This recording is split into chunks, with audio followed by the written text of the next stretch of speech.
భరోసాను ఎందుకు ఇవ్వడం లేదు అని చెప్పి తల్లులు అడుగుతా ఉన్నారు, మత్స్యకారులు అడుగుతా ఉన్నారు.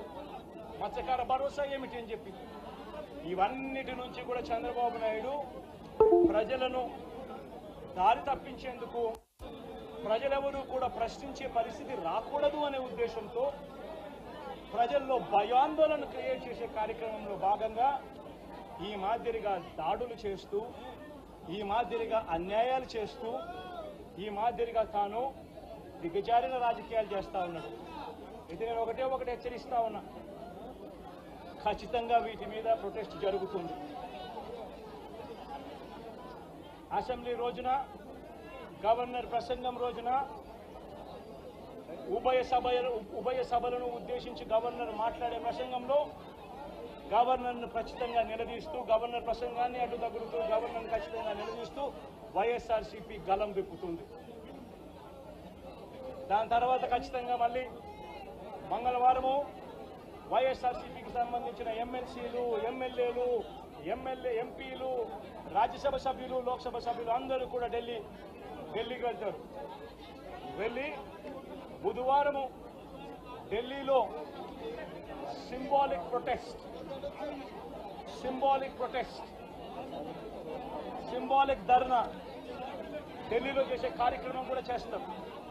రాష్ట్రంలో జరుగుతూ ఉన్న దాడులు, రాష్ట్రంలో ఉన్న లా అండ్ ఆర్డర్ పరిస్థితులను దేశమంతా కూడా చూసేట్టుగా, దేశమంతా కూడా దీన్ని గమనించి, దేశమంతా కూడా దీన్ని ప్రొటెస్ట్ను వాళ్ళు కూడా ప్రొటెస్ట్ చేసే విధంగా దీన్ని హైలైట్ చేసే కార్యక్రమం చేస్తాం. ప్రధానమంత్రి గారి అపాయింట్మెంట్ ఇప్పటికే అడగడం జరిగింది. అమిత్ షా గారిని ప్రెసిడెంట్ అపాయింట్మెంట్ కూడా అడగడం కూడా జరుగుతుంది. వీళ్ళందరూ కూడా అపాయింట్మెంట్ ఇస్తే వీళ్ళందరినీ కూడా కలిసి వీళ్ళందరికీ కూడా చెప్పే కార్యక్రమం కూడా చేస్తాం. సరే, ఈ ఇష్యూలో మీ చెప్పేటప్పుడు నువ్వు ఫ్లోప్ అవుతుంది కదా. నువ్వు ఎంత ఆంధ్రజ్యోతి విలేకరు అయితే మాత్రం మధ్యలో వచ్చి చెప్పడం ధర్మం కాదు కదా. ఏం చెప్తా ఉంటే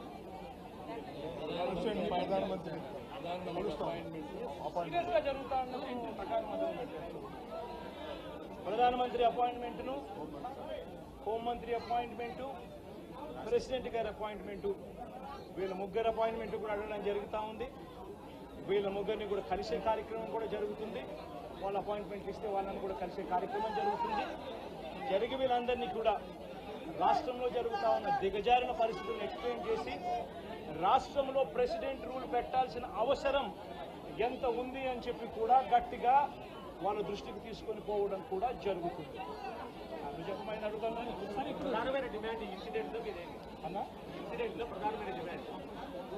ఇన్సిడెంట్లో ప్రధానమైన డిమాండ్ ఒకటేనా, ఆ కుటుంబం ఏం పాపం చేసిందని చెప్పి ఆ కుటుంబంలో ఒక మనిషిని చంపారు. చంపడమే కాకుండా ఆ కుటుంబాన్ని అప్రతిష్ట పాలు చేస్తూ ఆ పిల్లాడి మీద ఎలాంటి చెప్పుకోదగ్గ హత్యలు చేసిన కేసులో, లేకపోతే ఒక ఫ్యాక్షన్ కేసులో, లేకపోతే తనను ఒక ఫ్యాక్షన్ లీడర్ కిందనో, ఒక హత్యలు చేసిన వ్యక్తి కిందనో తనను ఒక ప్రొజెక్ట్ చేసి పోలీసులు ఏ రకంగా ఆ వ్యక్తి, ఆ పిల్లాడి వ్యక్తి ఆ జీవితము, ఆ కుటుంబం జీవితంతో చెలగాటలాడుతూ ఏ రకంగా వ్యక్తిత్వ హరణ చేస్తూ ఉన్నారో ధర్మమేనా?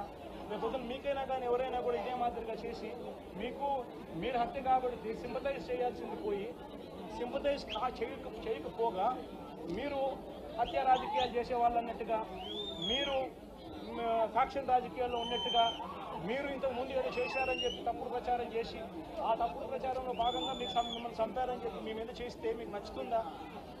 కనీసం పోలీసులు అనే వాళ్ళు ప్రేక్షక పాత్ర వీడి చంద్రబాబు నాయుడు అనే వ్యక్తి క్షమాపణ చెప్పాలి. మోస్ట్ ఇంపార్టెంట్ థింగ్, రాష్ట్రంలో జరుగుతూ ఉన్న దాడులను తాను ఖండించి క్షమాపణ చెప్పి ఇక మీదట ఇలాంటి పరిస్థితులు ఉండవు అని చెప్పి ప్రజలకు భరోసా ఇవ్వాలి. వైఎస్ఆర్సీపీకి ఓటు వేసిన వాళ్ళకు కూడా భరోసా ఇవ్వాలి. ఎందుకంటే ఈరోజు ముఖ్యమంత్రిగా తాను ఉన్నాడు అని అంటే కేవలం వైఎస్ఆర్సీపీ నుంచి కూడా ఒక 10% ఓట్లు అటువైపున తన మోసానికి అటువైపున నమ్మి అటువైపున పోయిన ఓట్లే కదా. ధర్మంగా అది కదా ఈ మాదిరిగా చేయడం. మొట్టమొదటిసారిగా చంద్రబాబు నాయుడు క్షమాపణ చెప్పాలి. పోలీసులు వాళ్ళ విధులు నిష్పక్షపాతంగా చేసే విధంగా పోలీసులు అడుగులు ముందుకు వేయాలి.